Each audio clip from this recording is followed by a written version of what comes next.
Look around in Australia's cities and you'll see a skyline that's changing fast. Gone are the days of the quarter-acre dream. High-density apartment living is the new reality. Over the past 5 years, unit supply has really started to ramp up quite substantially, particularly in markets like, say, Melbourne and Brisbane, where historically we haven't really seen such a densification trend. The inner city is still pretty strong. Collingwood and Fitzroy are just off the charts. The numbers don't lie. Apartment construction underway at the end of the June quarter this year reveals the eastern states in overdrive. 55,000 new units being built in New South Wales, 46,000 in Victoria, 31,000 in Queensland.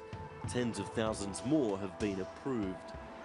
That means the pipeline is now probably full. What we're seeing now, though, is all those approvals are moving through to the commencement and the construction phase. So over the next 2 years, we should start to see a lot of these off-the-plan unit sales coming into the settlement period. And that'll be the real test for the apartment market, is how many of those units actually don't proceed through to a settlement.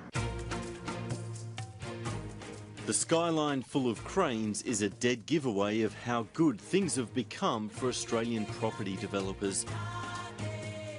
Melbourne's Costa Dracopoulos started out with nothing 10 years ago. Now he's rocketed into the BRW Young Rich list with a fortune of at least $60 million.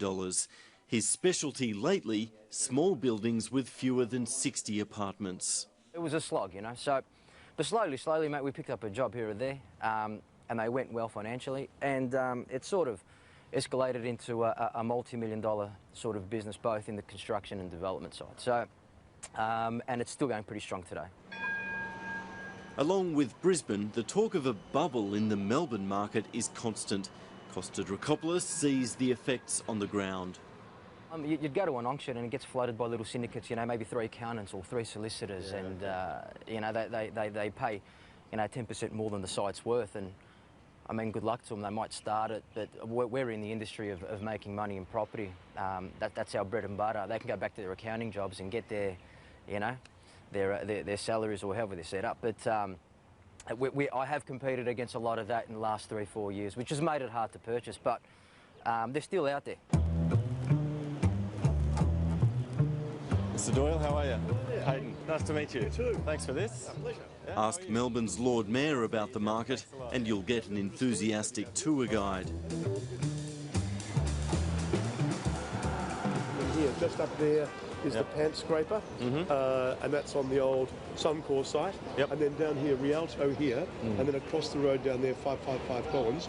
They were all once completely commercial, and they're now all going to be mixed use. So there's a bit of a changing face in the city.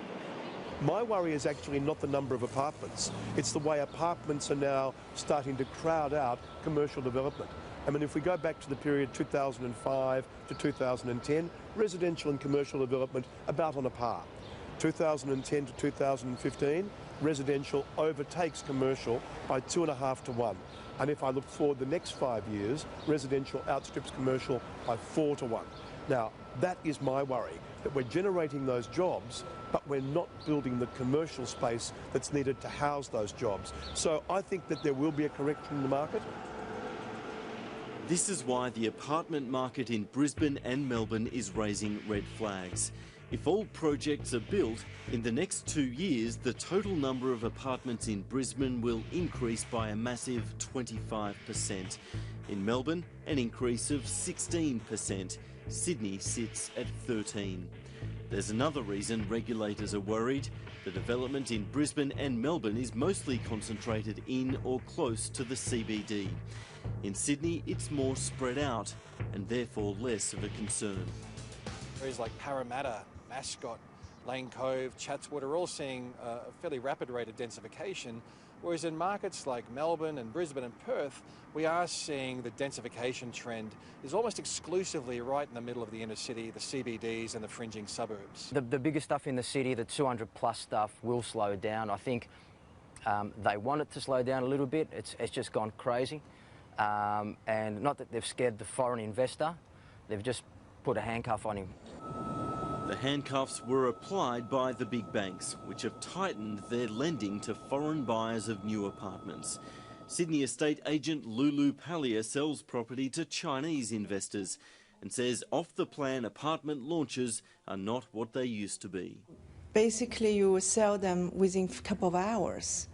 Now it's a bit different. We still have registration for new launches, but it's not like a few hours you can sell all of them. It takes a while. There are still people, but it's not as crazy as the last 2 years. The signs of a slowdown are clear, but is there a risk that the market goes too far in the other direction? If you look at marketplaces like, say, broader Melbourne or broader Sydney or broader Brisbane, I don't think there will be a collapse in apartment prices. There may be some downwards pressure over the short term, but when you start to drill down into very key specific geographies and look at specific developments, I think that the projects that are probably more risk prone are those that are almost exclusively geared towards investment or more specifically overseas investment. That seems to be where the demand side of the equation is most at risk of falling away. I think if I was buying a unit in any of the housing markets around Australia, I'd be focusing on trying to make sure I differentiated the stock that I was buying into. So trying to buy into stock that was more owner-occupied rather than investment-driven, that was on an A-grade site, and also had the track history of a quality developer and a quality development. On the changing streets of Melbourne, the city's Lord Mayor rejects talk of a collapse and is vowing to make the inner-city apartment boom work. We do not want to go back to the days of the John Brack painting, Collins Street, 5 o'clock, with grey and green-faced businessmen fleeing the city because all the life was out in the suburbs. There are some other cities in Australia that do have that problem.